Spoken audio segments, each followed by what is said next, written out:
I started my journey in academics way back in 1972 at the Delhi University when I started teaching the courses in business and commerce. And then in 1980 moved over to XLRI after my PhD from the Delhi School of Economics and taught marketing courses there. And also simultaneously taught at IIM Calcutta as a visiting professor. And then came in as a founding professor or founding faculty at S.P. Jain, Institute of Management and Research at Mumbai. And then to NMIMS as a chair professor in marketing and later becoming the dean of this great management school. Subsequently in 1999, I had gone as a founding director of IIM Indore. And after completing my term, spending 2 years with ICFI and then 2 years back at S.P. Jain as its director, I was invited by NMIMS as a senior advisor to the board and to the chancellor. And then in 2009, they invited me to take over as the Vice-Chancellor.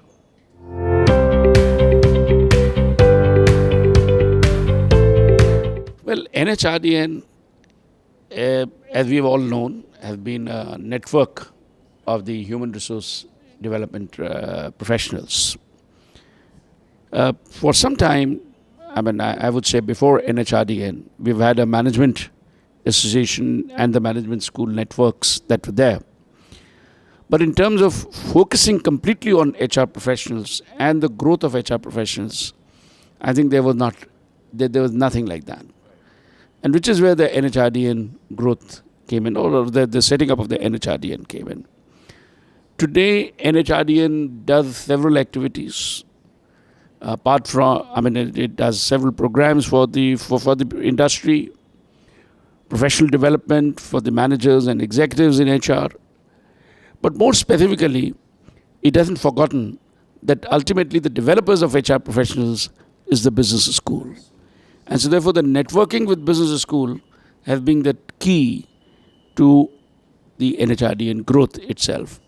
Plus at the same time, NHRDN has also taken up the task of ranking the business schools. You know, ranking is like a Hobson's choice for a business school leader, whether to be or not to be. So even if you don't want to be, you still go in because others may want it.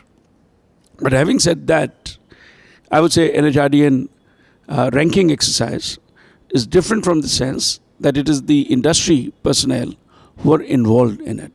And that is what has really made NHRDN ranking different from others.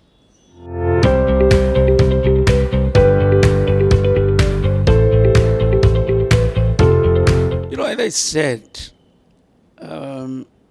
ranking is like trying to assess an institution at a given point of time, right? So it is that point of time that becomes critical for any ranking agency, whatever would have happened during that particular year. And therefore, from that kind of a point of view, it is, I would say, never a permanent kind of a situation for any institution. But having said that, some of the business schools have remained among the top 10 or so, like NMIMS has remained among the top 10. And within the top 10 also, there's been a lot of perceptions that have played a very significant role. Many of these perceptions may not necessarily be based on what is really happening within the business school. So the ranking has that kind of a limitation. I must say that right in the beginning itself. But having said that, why is it important? I think it does let you know where did you stand in the midst of the competition, how you have performed during a particular year, and how do the stakeholders see your performance. From a student point of view, from an employability point of view, the industry, you know, if the industry reposes confidence in the ranking, then to that extent, you know, the student also value that kind of an institution. Because it is directly linked to what I call it as the payback period for a student. Today, given the cost of education, reducing the payback period has become a very major challenge. And the indebtedness of an average middle class is really on the rise. If the business schools don't focus on employability and don't focus on the skills, then in that case their employability becomes a question mark. The graduate employability becomes a question mark. Combine that with the ranking of that business school. So 1 plus 1 really creates a disaster for the business school, or can make a very different world for the business school if it is ranked right at the top. That's the kind of it.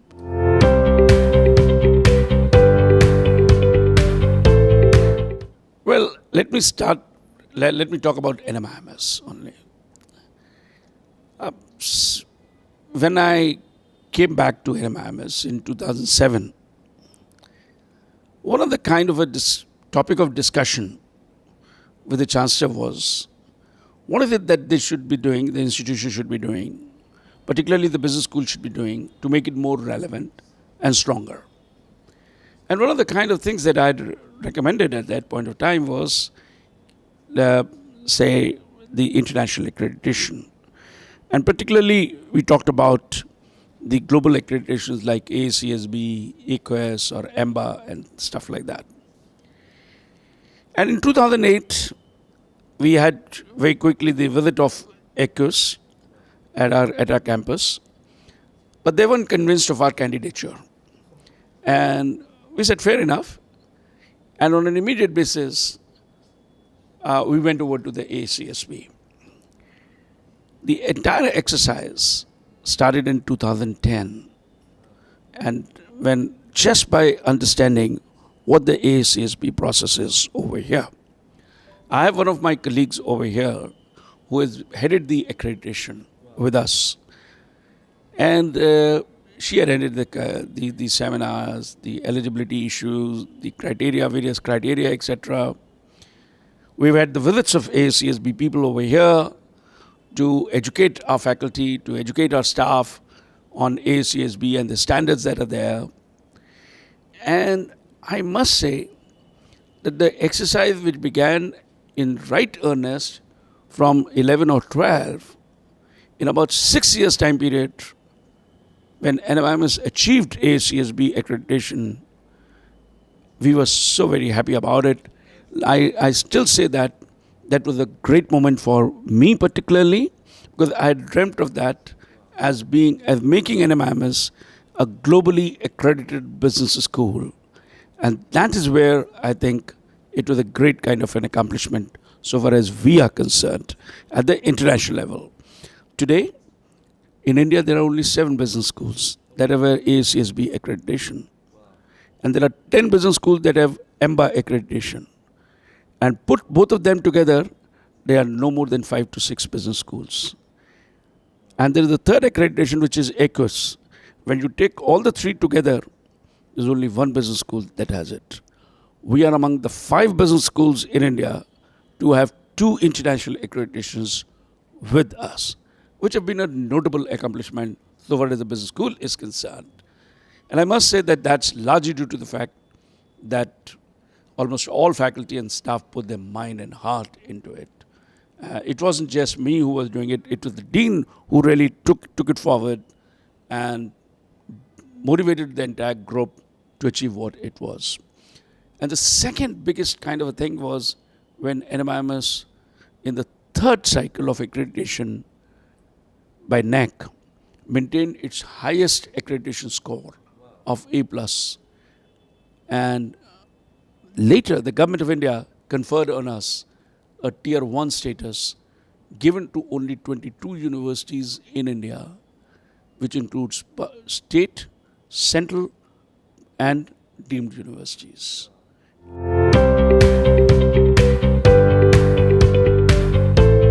I must say that it's a great kind of a move that you people have made, largely because of the fact that, today the world where the younger generation doesn't believe in reading the print in as much as looking at this digital media itself. And YouTube is one of those very popular kind of a channel itself, and a great platform to be on. Bringing academicians' voice on that is indeed a great kind of a change. It's a one disruptive change that I can see. For a long time, we have often said that academicians' voices are not heard. I think this will help academicians voice their views, not just merely in their own subject, but even in some of the other areas. And therefore, I would urge Asma TV to, sort of not only call up the let's say the academicians, speak on their own subject, but also maybe start a dialogue or a debate on some of the newer kind of issues that are today affecting the higher education itself.